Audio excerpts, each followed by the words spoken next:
And Sarah Huckabee Sanders thinks it's pretty stupid to follow the Constitution. I can't think of anything dumber than allowing Congress to take over our foreign policy. They can't seem to manage to get much of anything done. I think the last thing we want to do is push powers into Congress's hands and take them away from the president.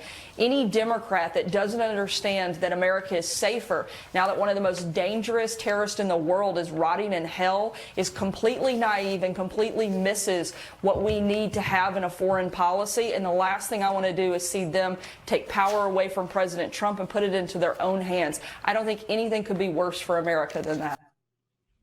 I could think of a lot of things worse. Okay, so a little bit to break down here. For one, so this is in response to the House that is trying or to basically limit President Trump's war powers. So now this is an interesting development. This is something that, as I'm going to get to later, the House has not been trying to do for a lot of times, but progressives have been trying to do for quite some time. We've been trying to limit war powers of the president since George W. Bush. And so that's something progressives have done. The establishment Democrats, however, have taken the complete opposite approach.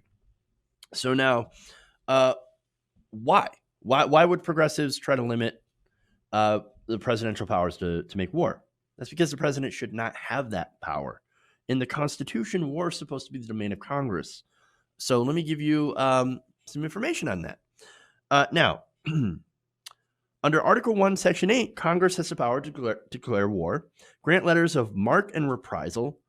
So that is license private citizens to capture enemy vessels. That's kind of awesome. That's privateering. I want to be a privateer. That'd be awesome. But I don't have a boat. Okay, anyway. So can't go and do that. But Congress can also raise and support armies for terms of up to 2 years at a time, provide and maintain a navy, make rules for the government and regulation of the land and naval forces, among other things. And of course, there's a lot of stuff involved with militias, right? So now, the president also has powers denoted in the Constitution. Article 2, Section 2 says the president shall be the commander-in-chief of the Army and Navy of the United States and of the militia in several states, when called into the actual service of the United States. The president has the right to sign or veto congressional acts, such as declarations of war, and in the event of war, the president can lead the troops. Can you imagine Donald Trump leading the troops? Cadet Bone Spurs leading soldiers into battle would never happen. Disaster. So look, the Constitution is pretty clear, but it's not just the Constitution that delineates war powers. There's also the War Powers Resolution that was passed back in 1973. Now, that resolution was intended to check the president's power to commit the United States to armed conflict without the consent of Congress. Again, this is, I'm just going to go strike this nation. It'll be a quote-unquote limited strike. We don't need to declare war. I'm just going to go and hit this other country. President Clinton used that in Kosovo. And so that's an idea, like the War Powers Act, resolution, is basically the idea that, hey, without a formal declaration of war, there's only so much you can do. There's only so long you can stay. For example, the resolution requires the president to notify Congress within 48 hours of committing armed forces to military action and forbids armed forces from remaining for more than 60 days, with a further 30-day withdrawal period without a congressional authorization for use of military force or declaration of war by the United States. So now that assassination, that drone strike of Qasem Soleimani in Iraq, it's only technically legal because there is an authorization of use of military force in Iraq that was granted originally by Congress to George W. Bush and then continued to be passed during the presidency of Barack Obama, and also passed, by the way, with Democrats' help, for Donald Trump. So Donald Trump was within legal grounds to be able to use that strike. So now the War Powers Resolution that's in the House right now, that basically sets to remove that, to say, no, You can't do that. You can't have this authorization of military force. You can't do these strikes anymore. And that's, of course, one of the amendments from Ro Khanna. So now, by the way, the War Powers Resolution, as I mentioned before, it's already on the books, right? So it's nothing new. And all they're doing is reaffirming Congress's power as a check on the president. It's 100% constitutional. And in fact, what many presidents, including Obama and Clinton, have been doing in war has kind of violated that, unless, of course, there's the authorization of military force. So, shockingly, Sarah Huckabee Sanders is absolutely wrong. I know, right? Big shocker. But here's the problem. Her interpretation is pretty dangerous. She wants to give the president, no matter who it is. I mean, okay, that's not fair. Because she specifically said, I just want to give Trump this power. The ability to launch strikes and go to war without Congress. We want to prevent any limit on Donald Trump's power. I mean, that is super dangerous. That is basically making the president the king, and already the executive branch has too much power. So now, what's funny enough, if you go back to when Obama was president, right, and when he was doing this stuff, and progressives were speaking out about that, were conservatives saying, oh, no, let's go and give the president more power. Well, actually, they were in Congress, as well as Democrats. But there are conservatives out there that still were like, executive branch, too much power. Oh, you've got too much power to do this. King Obama, we need to reduce his power. I actually agree with that. But I also agree with reducing the power of President Trump.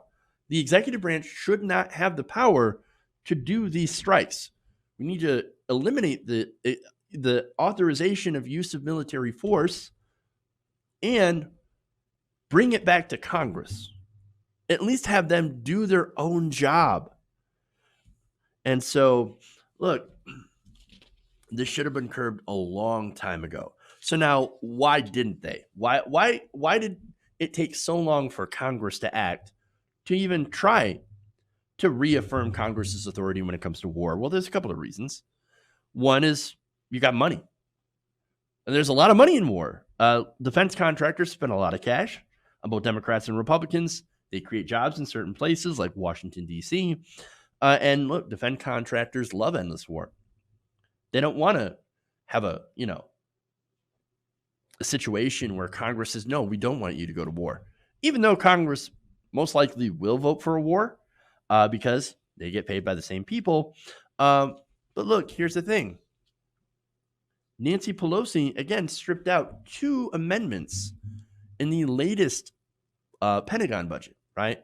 This is where they gave extra money to Donald Trump in the Pentagon and continued to reaffirm the president's powers, president's war powers. Ro Khanna's amendments would have eliminated that, right? It would have given that power back to Congress. And so that's the issue, is that Pelosi before this was in favor of keeping that executive power. It's disastrous. And so I guess you could think, well, look, before they had a president that was, a Barack Obama, right? They continued to give him that power and more power. But why Donald Trump? It's because they can't keep getting paid. They keep getting paid. Now, Trump is a little bit different.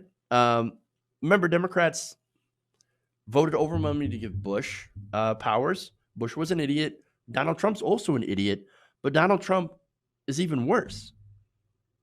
Now, that did not stop the Democrats from giving him billions of dollars in defense. And again, reauthorizing the use of military force. But with that latest attack on Iran, that might have been too much. Killing the number 2 guy, that's got Congress a little scared, a little spooked. Maybe they woke up to the fact that he is dangerous, or maybe this is all politics. I don't know. Who knows when it comes to Nancy Pelosi?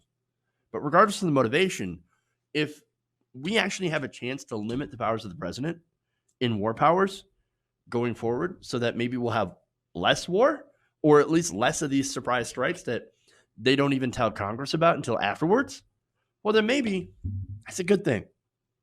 Hey guys, hopefully you enjoyed that free video. Now I'm going to have to ask you a favor. Between the demonetization and the YouTube algorithm, messing around with view counts, etc.